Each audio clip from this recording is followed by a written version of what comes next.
All right. Good afternoon. Welcome, everyone. Welcome to At the 50 with Fuji and the Fleet. That is Mike Fuji. And we have our special guest, former Eagles tight end, Luther Broughton. Hello, gentlemen. How are you? Good. How Good. are you doing today? Good. Doing Thanks good. Doing good. thanks Mike, for you go ahead. Start. thanks for coming on, Luther. We appreciate it. Um, Dive right into it. 28 days of training camp. Um, I think the Eagles had a pretty good draft. Give us your outlook of the 2024 season on from your expertise. Yeah, I don't know, man. Uh, the collapse at the end of last season got me uh, got me a little concerned about our head coach. Actually, he's kind of in a lame duck situation. I'm sorry, guys. Is this light looking weird in the background? On No, Nah, my you're you're end, it good. good. looks crazy. All Nah, right, you're cool, You're good. cool. good. You're good. Yeah. I just I don't know how much trust I have in Sirianni. Did we need to change coordinators last year? We did. We needed to change our coordinators. But how did we get to that point? I know they wanted continuity from the year before going to the Super Bowl, obviously. But the guys we hired, they just didn't do the job. The midseason change to Matt Patricia Hmm. was ugly. This offseason doesn't seem like Jalen has a lot of confidence in Nick. And Nick is kind of annoying at this point. He talking trash on the sidelines, being a cheerleader.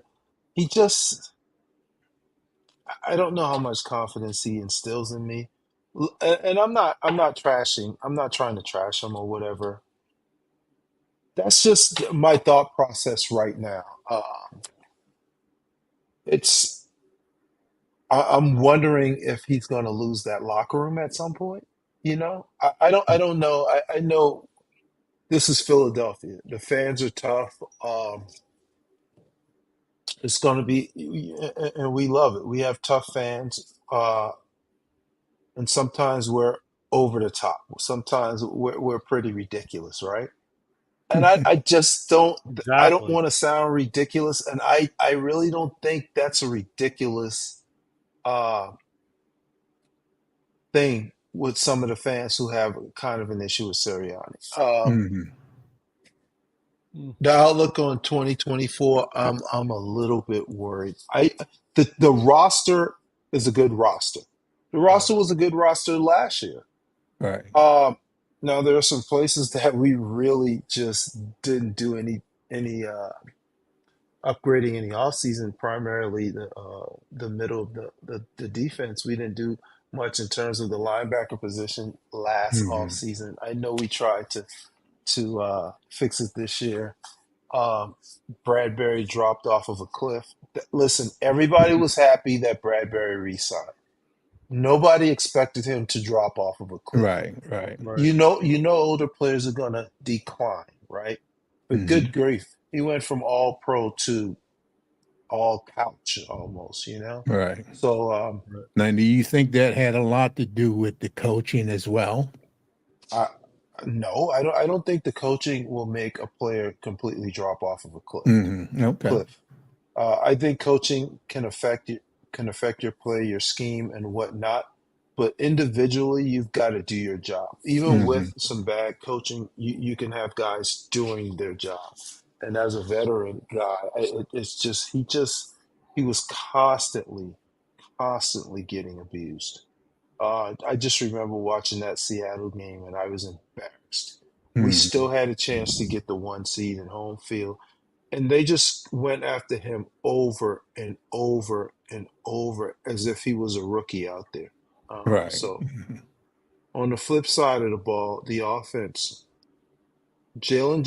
Jalen didn't look like the guy he looked like in 2022. That's for sure. Hmm. Um, No, not at all. I mean, he was turning the ball over. He looked like he was running with cement shoes on half the time. Some decisions stunk. Uh, but maybe he was frustrated with the offense as well. To Jalen's to his to not jump on him and blame him for all of the issues, all of his issues is the guy has been in a different offense like n almost every year. You know, Yeah. he started off he was with Doug, then we hired Sirianni, then we changed coordinators again. So he's been in different offenses. Now he's learning a completely new offense. So we'll see what's going on. Hmm. Now, in terms of Saquon Barkley, we have him, so I love it, right? Right. Do we really need to spend $12 million on Saquon? No, I What mean, was wrong? What was wrong with Swift? We Right. just weren't. We didn't run the ball consistently. Hmm. right. Swift Exactly. was getting. He was 5, 6 yards a pop, and he'd get 10 carries. Right. I'm not hating on a Barkley move. I just want to be clear. Right. Well, Right. But the thing, it surprised me. I'm like, maybe we were keeping him from going somewhere else, like Hmm. Dallas. Who right. knows?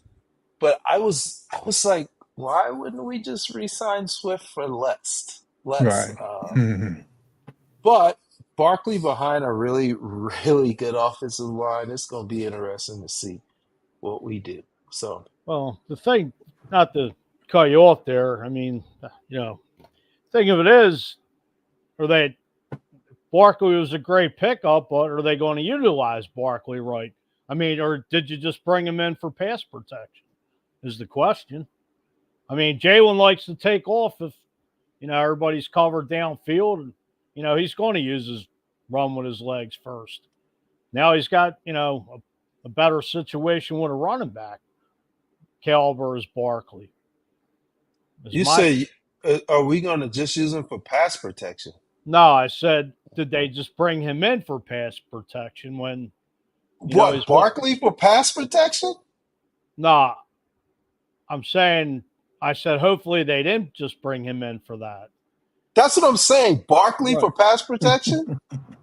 I mean, we're not going to pay 12, $13 million to a running back to be a pass protector. Oh You no. put a damn tight end in the backfield if Oh that's no. what you I'm want. They I'm didn't just bring him there for pass protection. They no, brought I him just there said I to just make a hope they flash didn't at running back. I just hope they didn't bring him in for that. I mean, I get it, but I think that's like it's the least of our worries. oh, big Hmm. Um, time. I mean, that's the least of our worries, worried about them bringing him in as a pass protector. I think a bigger worry is worrying about him staying healthy. As Right. Yeah. he's been a guy that's not been healthy his entire career. So Hmm. so that's part of it. I'm not saying he's injury prone, but he's. So Maybe the line would help that a little bit there. maybe, but I don't know if the offensive line was part of the problem with him getting hurt. I mean, he tore his Hmm. ACL, he hurt his hip. He's a running back. He's Right. going to get touched every single play. So again, we had that issue. Of course, I played for Carolina and Philly. We had that issue with McCaffrey for a while. He was hurt for over a full season. It was a season and a half of McCaffrey being hurt. They traded him to San Francisco in a new scheme, and he's damn near MVP. So Hmm. hopefully Big we time. get that type of production or win from this move, like Right. San Francisco got when they went out and got Christian McCaffrey. And on that offense, another thing is, are we ever going to settle in on a third receiver? I know Hmm. we signed a guy and he retired. So, we signed a guy, he retired. We drafted.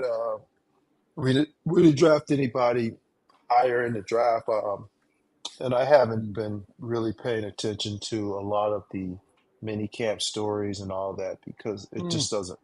That doesn't Right. matter. Right. football in shorts. It does matter. You can see what a guy does, but Right. that's not going to tell you who's going to be able to play real football against real players. Mhm. They But you rather them look good in shorts than bad. That's for sure. Yeah, yeah. right. They Yeah. because they did sign John Ross and they picked up Paris Campbell as their third Yeah, John. receiver. I mean, John Ross is for me. That's not even on my radar. Right. He was a first round bust and out of the league. If he turns out to be somebody, that'll be the luckiest move ever. You know what I'm Mhm. saying? He was Right. out of the league. I think Paris Campbell could be a difference maker. Uh, third receiver. Let's see what he can do. It's just weird that some of the guys that not weird, but it's just I thought a couple of the guys that we had last year in that spot would be able to make a move. They Mhm. just didn't. No, So right. I But let mean, me it's ask you this. Let's switch over to the defensive side. What do you think of letting Hassan go? That move there. What are your thoughts well, on that? Hassan wanted to be paid. He wanted Right. to be paid heavily, right? So what the Eagles did was basically swap out for a younger guy. We don't know if he's the same guy, right? Hmm. But a similar same position. So we signed the Jets guy Huff for less money, and he's what 3.5 years younger. Hmm. something like that. So it's all about money, and Hassan wants to be paid, and Right. you Right. see what pass rushers make, and Hmm. I don't think the Eagles were willing to give him what he wanted. Plus, he had another year on his deal. The Eagles could have just sat pat and said, "Hey, we're going to pay you what you signed for, and you could walk in free agency next year." Right? Hmm. They didn't want a disgruntled guy. Uh, Mhm. they sent him to a good situation, actually. He's still out, which would have been interesting because we probably would have still been in kind of the same situation with him, a holding Yeah. pattern. Yeah. Would we have gotten anything out of him? And guess what would have happened? We would not have signed. Let's say we didn't. We planned on having Hassan here, right? So we didn't sign anyone to play the position. Okay, we get here and we finally say, Hassan, we're going to pay you the 20 million or whatever you signed for last year. We're not going to do a new deal. You get to walk at the end of the season. And he says, screw it, I'm not playing. I'm holding out until Hmm. week 8 or whatever, which they can do. And then we don't have anything. Then we Right. have to trade him at some point, and at that point, you get a bargain barrel pick. Teams are like, hey, we know he's not coming in. We know you're desperate to move him. We'll give you a fifth. At least we got a conditional second, a third that Hmm. could turn into a second for him, right? Right. And we were able to sign a guy that we look like we clearly wanted in Huff. Um, we drafted Nolan Smith last year for this. We're going to turn it over to someone else. So we weren't going to pay him $30 million. Um, Right. it's a numbers game. Um, and something came out last week about the league talking about quarterbacks' salaries, right? Right. That was Hmm. And I've said this time and time again that quarterbacks need their own salary cap. They exactly. need their own salary cap. The team, you need to have the rest of the team with their cap, and then the quarterback's cap over here, Mm. because the way quarterbacks' salaries are going, it takes up way too much of a percentage of the salaries. And I get it. I'm so annoyed by guys saying, "Oh, I can't believe you paid this quarterback this much money and this quarterback." That's what they get paid. If you work at a job that plays your position $100,000 a year, you should get $100,000 a year. You Right. shouldn't get $70,000 a year.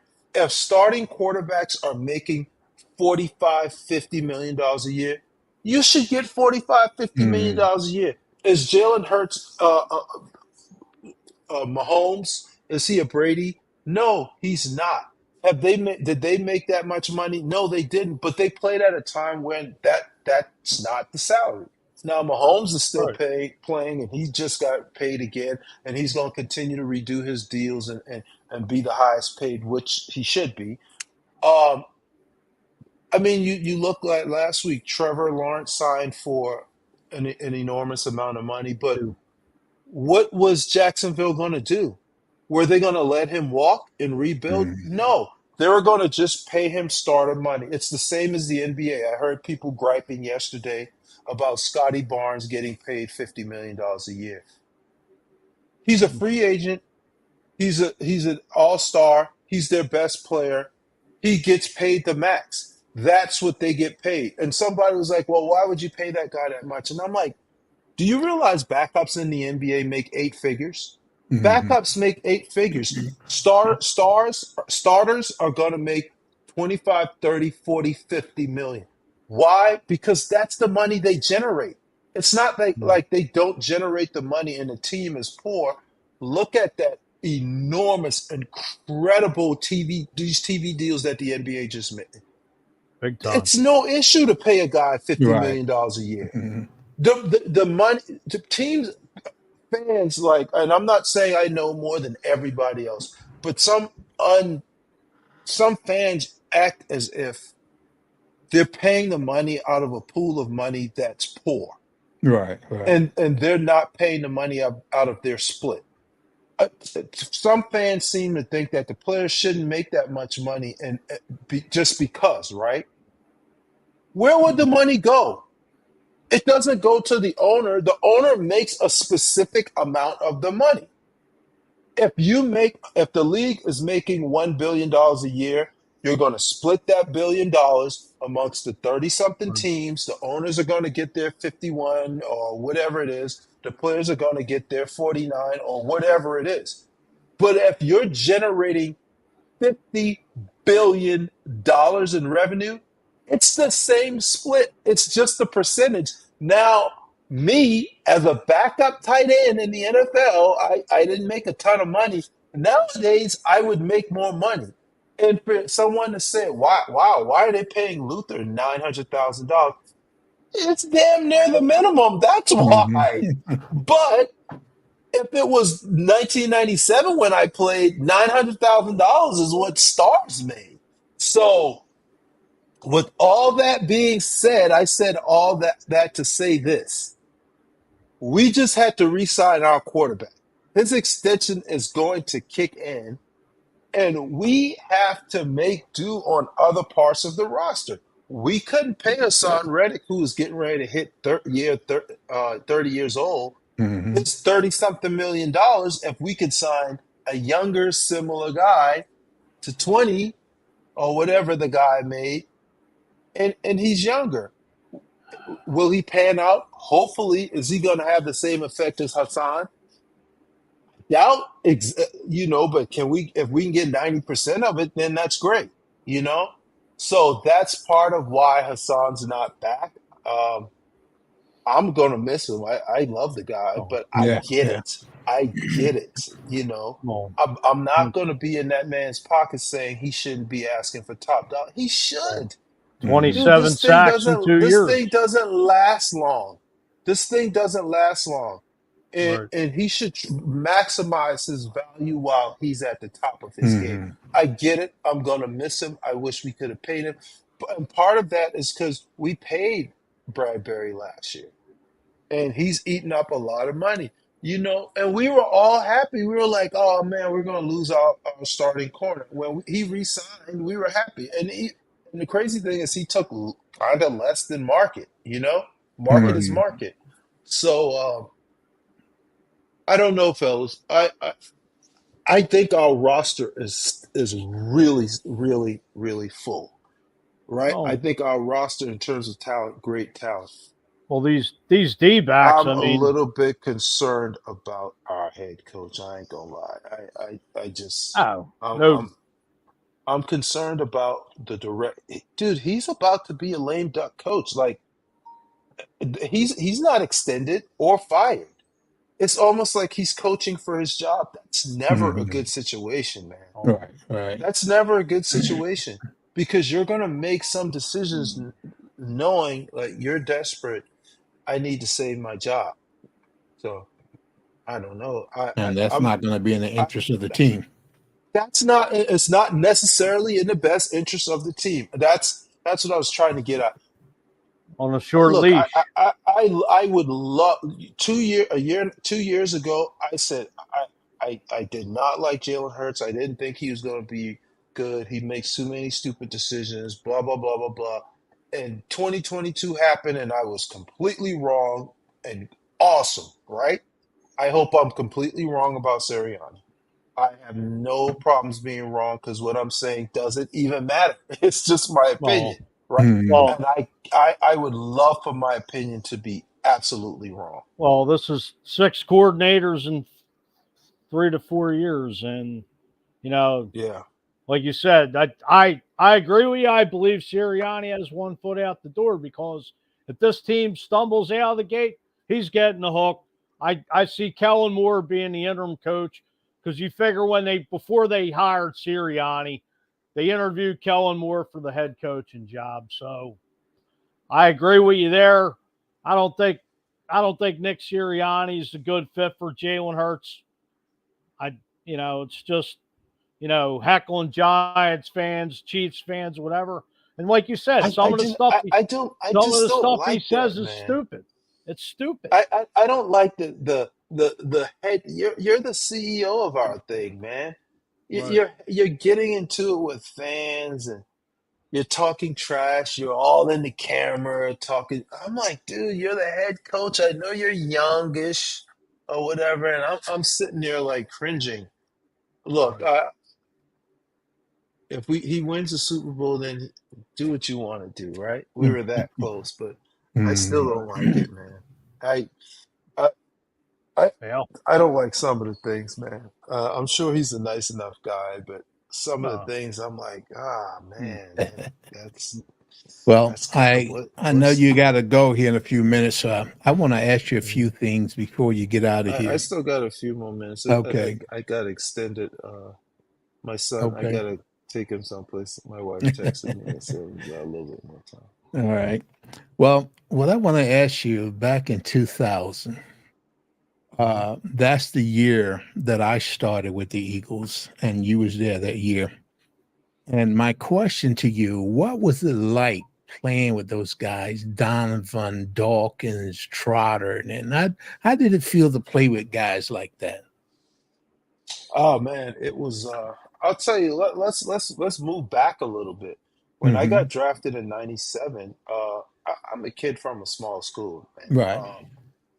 And you just got done watching these guys all season, and they're big deals to me. You know what I'm saying? Hmm. I'm not gonna sit up here and and say I'm.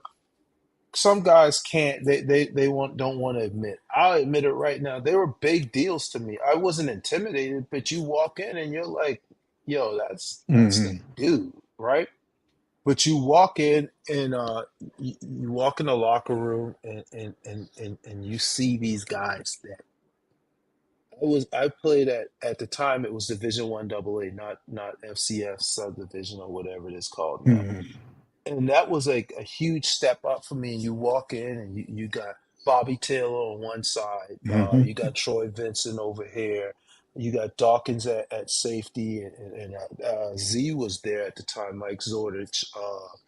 And then at linebacker you have Willie T and those guys. Yeah. Yeah. Right. And I'm sitting there like, yo, these dudes, they're so good. They can run. I can't just outrun these guys, right? And then, of course, we had Rodney Pete and the Detmers at quarterback, Hmm. and Ricky Hmm. Waters.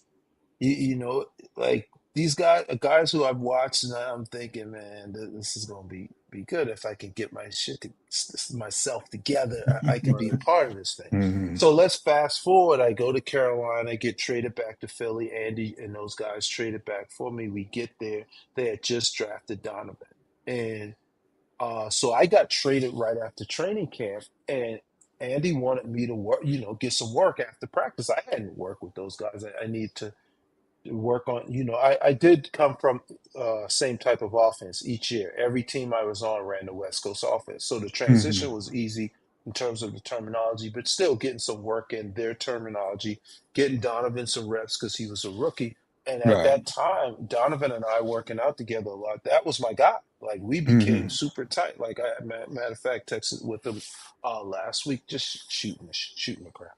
Um, that it was amazing because at that point I'm third year in. I'm no longer I'm not starstruck. I'm not saying this is a big deal. I'm one of the guys, and Right. you Right. walk in there and you got guys from the previous years. Dawkins, uh, Troy's still there, Bobby's still there.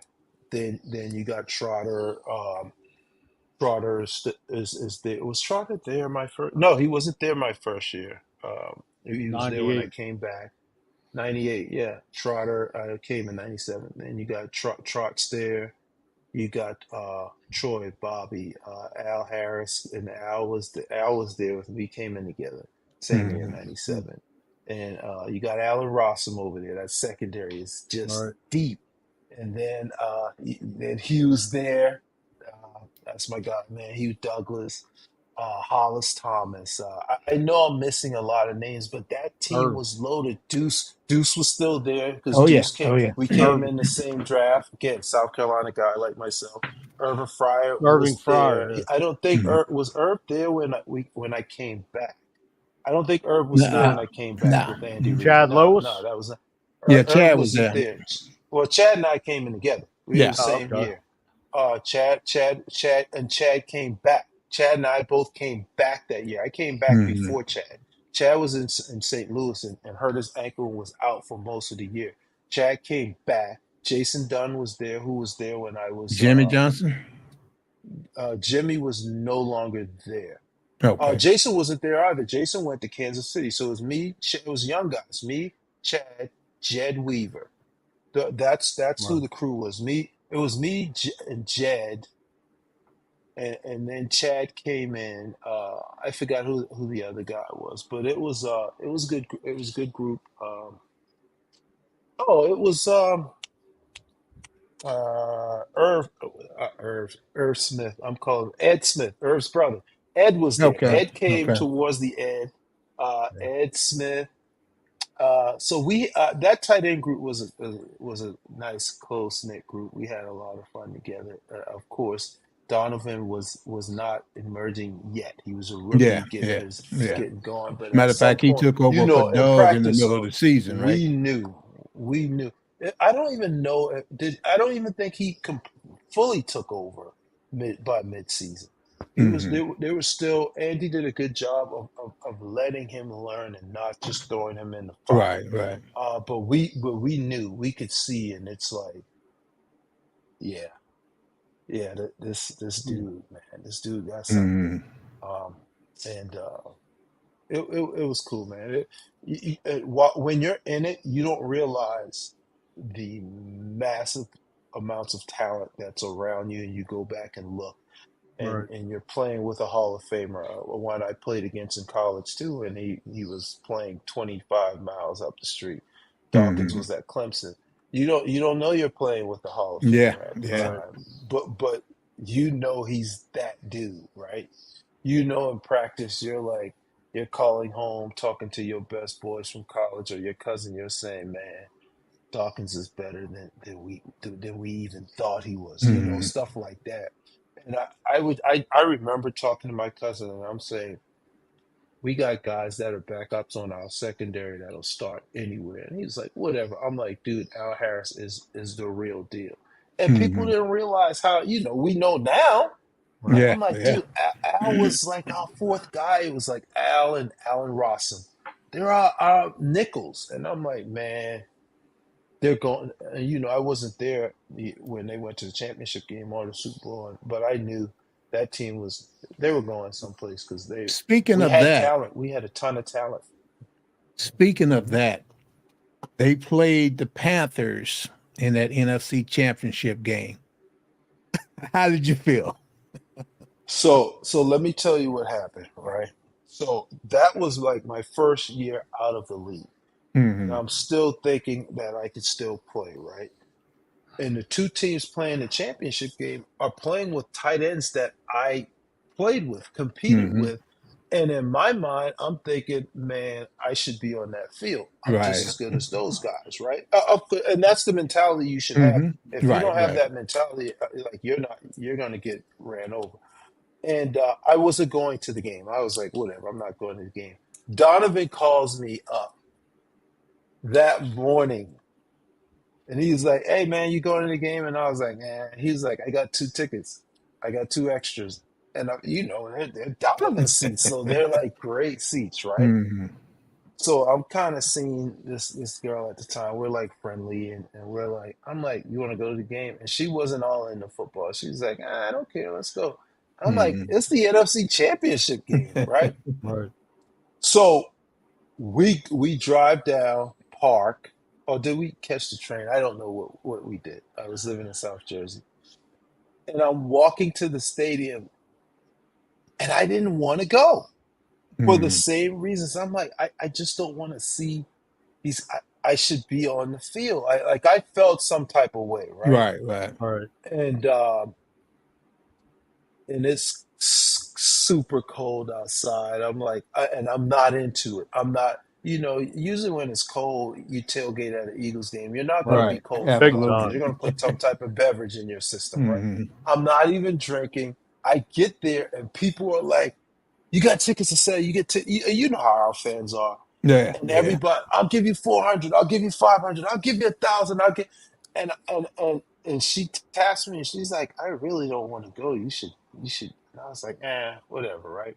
And this one guy was like, man, I got like whatever in my cash right now. I was like, you know what? You can have it. And dude, when I said that, there are like 10, 20 people are like, what are you doing? You're crazy. That's not enough. Hmm. I got Hmm. 1,000. I got 50. I didn't care about the money. Yeah. Right. Right. Like, Right. I just didn't want to go. And then we lost. Hmm. Now, and I say we, and people are like, when you say we between Philly and Carolina, who's we? We is always Philadelphia. For me, Right. Right. Philly is 1A. Philly drafted Hmm. me, Right. and Philly traded for me. I- I'm Philly. I love Carolina too. I'm from here. I live here. Philly is 1A. We lost. Hmm. It was like you could hear a freaking rat pissing on cotton in the city that night. And I was so glad I did not go and sit through that That disappointment was of a Hmm. championship game. That was brutal because I was so ready to go to the Super Bowl. I just knew we were going. But that Carolina team, man, that team should have beat New England. That was part no. of Yeah. their Yeah. cheating Yeah. years. I remember talking to Musin Muhammad after the game, and nobody had any idea about the filming and all that stuff. Right. And Moose said, Lou, that was the most well coached team I've ever played against. It's almost like they were in our huddles. Every Hmm. every audible, every adjustment we made, they were all over it. Years later, you get the investigation, and it's like, yeah, they were kind of recording practices and whatever. And I was like, Hmm. Right. that's kind of messed up, man, because they destroyed the tapes. They were like, we're going to Right. just destroy the evidence and find them and whatever. But I thought that's a good question. That brought back a really salty ass memory. Yeah. Luther, quick Yeah. question for you. Mhm. Give us your comparison playing for Ray Rhodes and playing for Andy Reid. Oh, it was completely different guys. I loved Ray because Ray was, and Andy was more of a players coach too, but Ray was like super players coach, kind of potty mouth sometimes. Hmm. Hmm. His pregame speeches, I was like, oh my God, I'm coming from Furman, little Southern Christian school. Coaches don't even curse that much.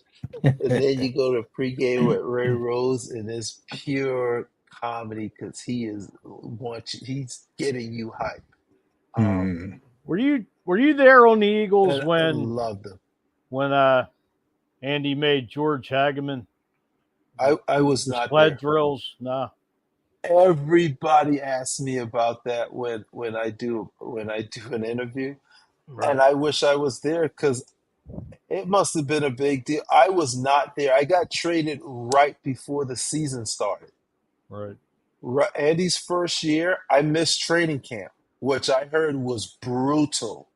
His first training camp was brutal because it was his new team. He had to Yeah. make it his team. And I got traded a week before the season started. And so, yeah, I missed that. And back to your question about the difference in coaches, then you get Andy, and Andy would say "son of a buck" because he didn't want to curse, Hmm. Right. and Ray would use every word in the In book. and out of the Right. English language. And Right. I remember one night we had a game against the Giants, and they beat the living blank out of us in New York. But there was a huge concert in Philly, and it was Friday night, and we all went to Friday night. We all went there, and some Mm-hmm. guys were late the next day to Ooh. walk through. Hmm. And that's the first time we ever heard Andy curse. I think he said shit. Wow. And we were all like, oh.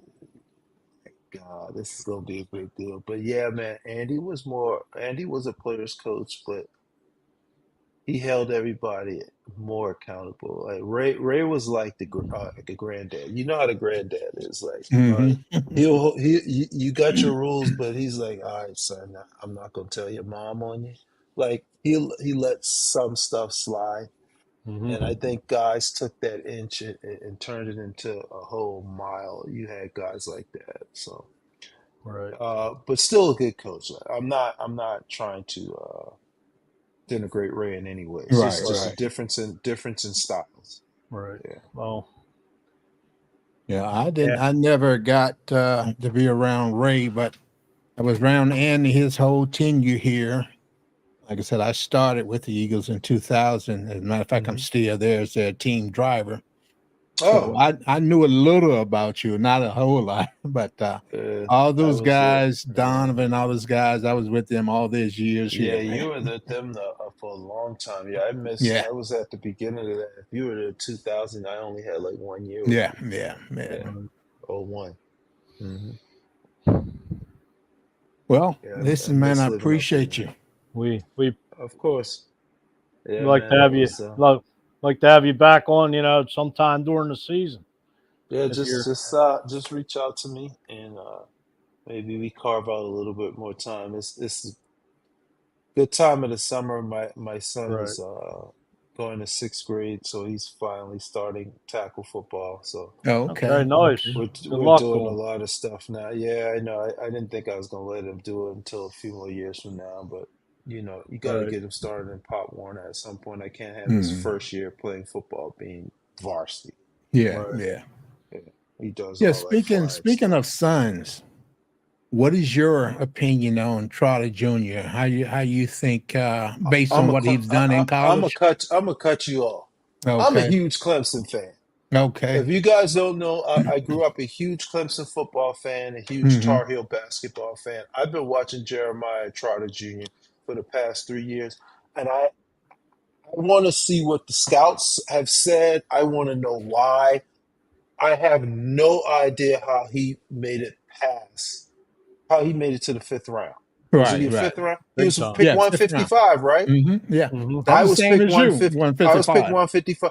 There's Yeah. no way Trotter should have been picked Hmm. 155. Right. I'm biased, sure. I'm friends with his dad. I played with his dad. Yeah. I'm a Hmm. Clemson guy. All that kid did was make plays. He's Yeah. a linebacker. Maybe it's his size, right? Maybe it's his size. Maybe he didn't have the top end speed, whatever you want to call it. Fine, Hmm. man. Don't pick him top 10. But fifth round, Right.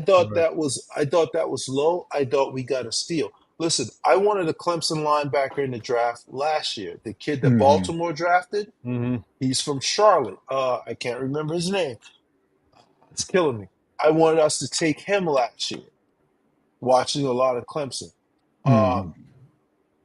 he has a ton more like natural gifts, size and speed than Trotter. But Trotter is a better linebacker. Right. Right. It's going to be interesting to see. I can't wait to see him out there on the field. And maybe the scouts are right. Maybe he'll end up being a backup, a part-time starter or whatever. I doubt it. I think that guy is going to exceed Yeah, his yeah, spot, I think so too. his Yeah. draft. He's going to exceed being pick 155. Oh, I I'll mean, tell you that. I love him because he's pick 155 too. oh, Yeah. well, when Trotter was drafted, nobody knew who he was. Look what Yeah, he turned out to be. but he was a third rounder out of Right. Stephen F. Austin. Yeah, Right. That's yeah. a big deal. His son is a Power Five star linebacker, All American, and he drops to fifth round. I don't know, man. I've got some a few contacts, and I'm asking questions, and they're like, I don't know. I think maybe he didn't run well, but I hadn't heard much, and this that. I don't know. Right. I think that dude is going to be a ball player. Uh, I think I he's going to think be a so, ball and player. I'm definitely hoping so. Love his Yep. Definitely. family. Yep. Yeah. Same. Absolutely. All right, gentlemen. All Let's right. do it again. Just Thank, reach out to me. Maybe we And carve out like you some more said, time. we'll be in touch, and hopefully during the season, as we go through games or predict the next game, maybe we can have you on again. So thank you so much, man. thank you Sounds for good, coming man. Go on. Birds. All right, Go go Birds. Birds. Thank Go you. Birds. Have a good night. All right, brother. All right, that was well, man. I enjoyed that. Yeah, it was pretty. Hey, I look at it like this. I mean, I'm going to call it as I see it. I mean, hey, Luther saying how it was, the whole series, everybody's, I don't think anybody's really making it too much of a big deal about, the team looks great on paper, but Mm-hmm. team looked great on paper last year, starting out Yeah. 10-1. But really, the bottom line is, what was the collapse? Really, nobody in the media or nobody from the NovaCare really came out and said what went wrong. I mean, Mm-hmm. all to me, it was just a lot of finger pointing. It Yeah. really was. Yeah. There was never really. It kind of just got swept under the rug, and everybody's just moving forward to 24, which we're in. Yeah. No, I mean, I'll say this: being a Philly sports fan, I mean, in my era, my generation is probably the worst collapse ever to see, like at any of the four major sports. Start Yeah. out 10-1 and drop 6-7 in a row. Well, like you and I had discussed on an earlier episode, my opinions about that was that they really did not play well the whole year. They were just winning by the skin of their teeth, by luck, by the way the ball bounces. But at some point, if you're not getting everything out of every player that you're supposed to, the ball can bounce your way and it don't necessarily going to go your way. So Exactly. that's what I think happened. Instead of it being a collapse, Right. it was a continuation of how the play was going on the whole year, and the luck just ran out because they only played one or two games that I would say were complete games. Well, they even during that 10-1 run, I mean, they didn't look cohesive. No, not at all. I mean, the Rams game, they looked solid, and I was in Tampa for that game, and I mean, I don't want to say it was close. It was a little close in the beginning, and then they pulled away. But I don't think this team really played 4 solid quarters of football last year. No, not at all. I mean, they weren't. I mean, now like 22, you were blowing teams out by halftime. I mean, just something was off.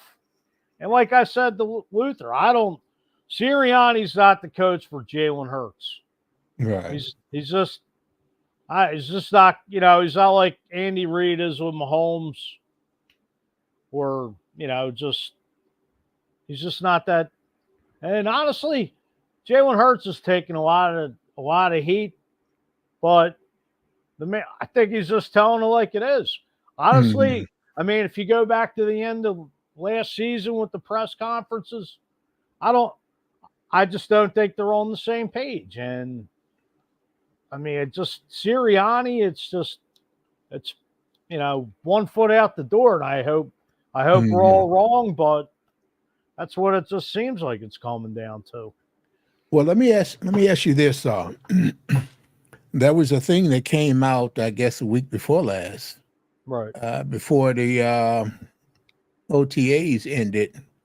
That Jalen had said something, and I guess it was about 95% of the offense is new. And for some reason, that rubbed the media wrong because that's all they've been Right. talking about recently about, okay, Jalen should have never said that, and he's disrespecting Sariana. What was that all about? I just think he's calling it as he sees it. I mean, Sirianni's, I think, as Luther said, just a lame duck. I mean, you know, Kellen Moore and Vic Fangio being brought in are basically running the offense and the defense. And I Mm, just think it's, they could say it's Nick's offense, whatever. But, I mean, to me, Kellen Moore was interviewed during the process with Nick Sirianni. mm, Now, Sirianni got the job. Why did they bring Kellen Moore in knowing he was a candidate for the head coaching job right, for the right. Eagles? So to me, that speaks volumes. Mm, And like I said, if this team stumbles out of the gate, which I hope I eat my words, I think Kellen Moore's your interim coach going forward right. because Howie Roseman and Jeff Lurie ain't going to stand for it. I think the way it went down is they didn't want to fire Sirianni after getting the Eagles to the Super Bowl, Mm, which I think Sirianni just being a puppet, or Doug Peterson, he didn't want to fire his coordinators and coaches. So Doug Peterson, wasn't going to be a yes man, and he rolled out, where it's opposite with Sirianni. I right. mean, to me, it's like, are you going to fire two head coaches? The one, Doug Peterson, who won the first Super Bowl, and Sirianni, who just got you to the Super Bowl the year before. That's not going to look good on the Eagles brass in the front office. Mm-hmm. Just my Okay. take of it. Okay. Before training camp begins, before a preseason game begins, before a regular season game begin, what is your prediction as far as the record for this upcoming season? What is my prediction? Mm-hmm. I would like to make that. I would like to make that call closer as we get right Okay. before we kick off. I Okay. mean, let's. I mean, it's. How about yourself? Well, again, like we've been saying, they're great on paper. You got to play it on the field. Oh, But with the confidence that I have in the team, maybe I'm a little bit biased, but I'm thinking maybe 13 wins. I'm thinking 13. no, I'll weigh in on something. My call is maybe a little more 10 or 11, but Okay. let me let me let me analyze and see where we're at right as we kick off on September 6th. Absolutely. I mean, Absolutely. there's who's going. My main concern is you basically let Hassan Reddick go for nothing. You got Nolan Smith, brought in Bryce Huff. You got Josh Sweat. Forget the one gentleman we drafted in the third round, but who's going to replace all those sacks, 27 sacks in 2 years with Hassan Reddick? Right. Right. Me, the secondary, I mean, we got more corners now, more corner depth than ever. Like, Mm-hmm. I mean, the linebackers are a question mark, but it's Fangio's call. Well, maybe like you said, with these corners, if they can play up to standards, that may very well help the sack production. Because if they can hold a guy down out there and don't give that quarterback time to make decisions and go through his progressions, then that could very well equal a sack. So I mean, you think, Hopefully it'll work out that way. I mean, you look at the Eagles' defensive tackles. I mean, the oldest guy is Milton Williams at 25. I mean, Hmm. Jordan Davis, Jalen Carter, a couple, forget a couple of the other players' ages, but I mean, they didn't bring in a veteran defensive tackle, which Right, is right. still early. I mean, there are some players out there, but Yeah, and you you know, never know what Howie would do. well, I'm sure he's working the phones. He wants to see, everybody, like you said, everything looks good on paper, but you got to play the games. Yeah, absolutely. And I know we got about 10 minutes left. I mean, what else?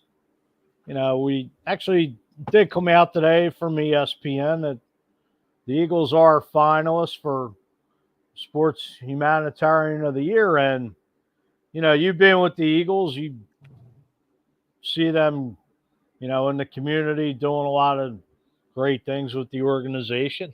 Can you touch on some stuff, like myself or, the audience may not witness? Okay, well, yeah, absolutely. Let's start out with there's an event that we do every year, and that's the it just happened a few weeks ago, the playground bill. And once the draft is over, all the players come in, and I think it's during that one of the first week of OTAs. The whole building, players, owners, everybody in the building.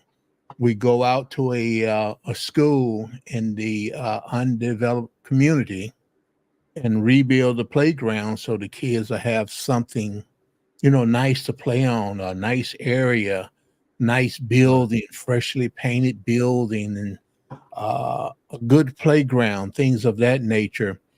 And I'm sure a lot of teams do the same thing.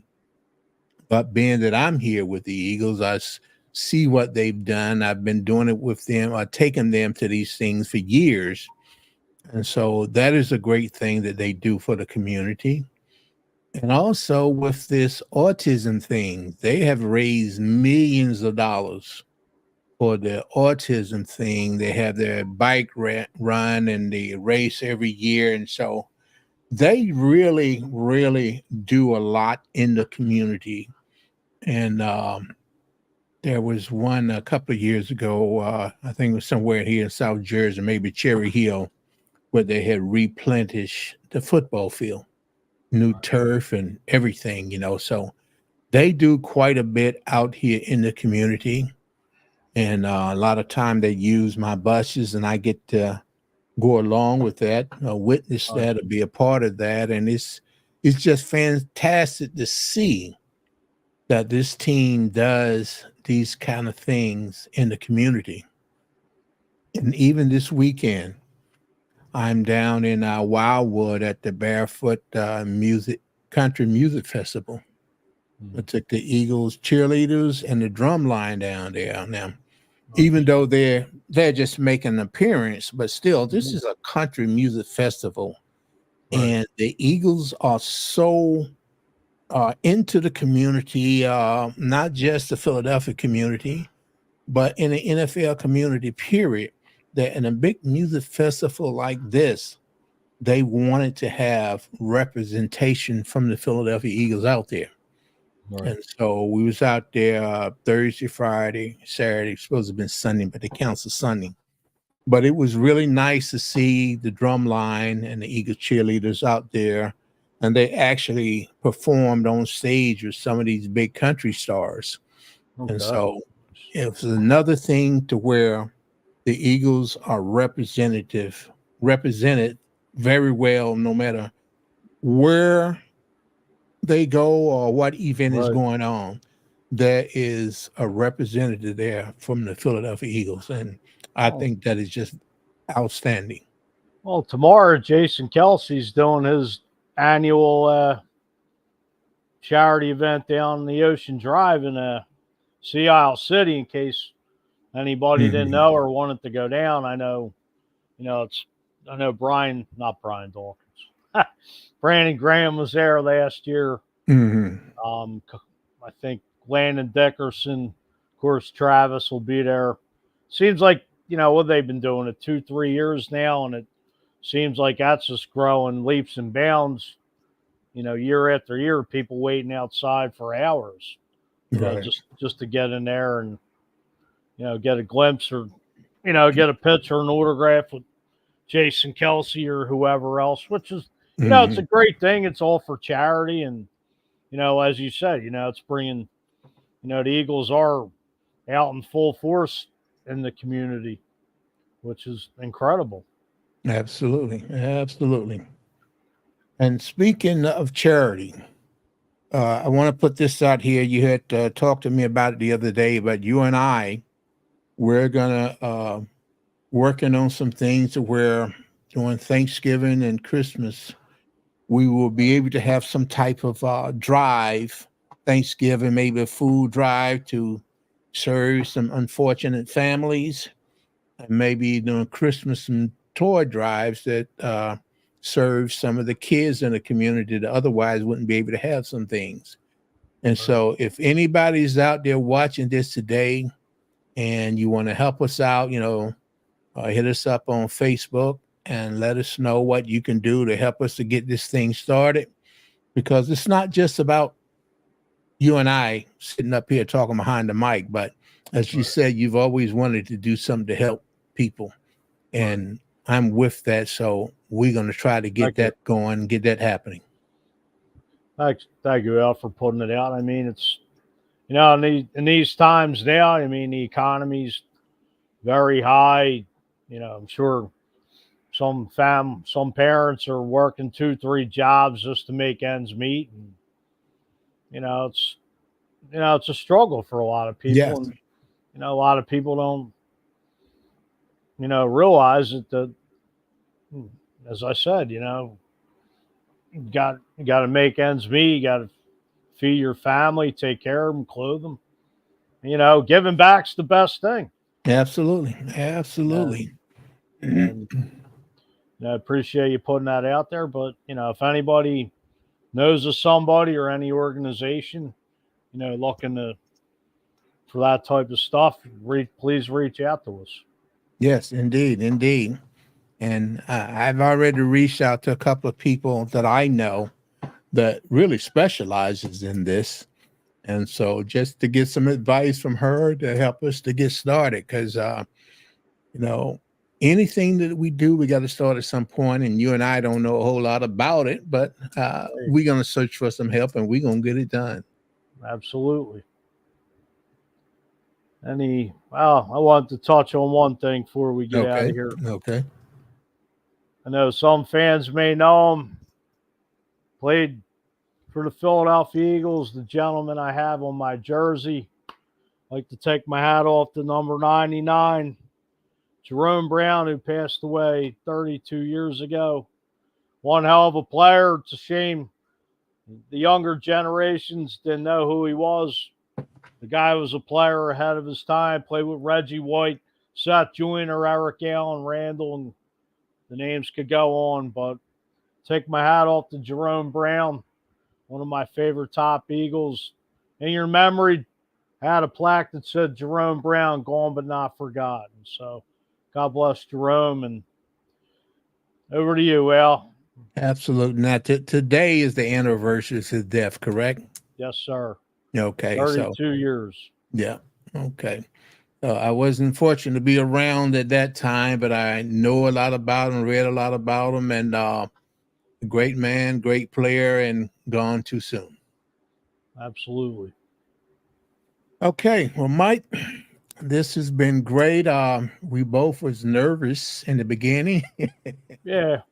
Turned out okay. I enjoyed Luther, and hopefully, we'll keep this thing going, and hopefully tomorrow I get a hold of Hollis Thomas and get his whether he's available next Wednesday. But thank you everyone for tuning in. This has been At the 50 with Fuji&Fleet. That's Mike Fuji.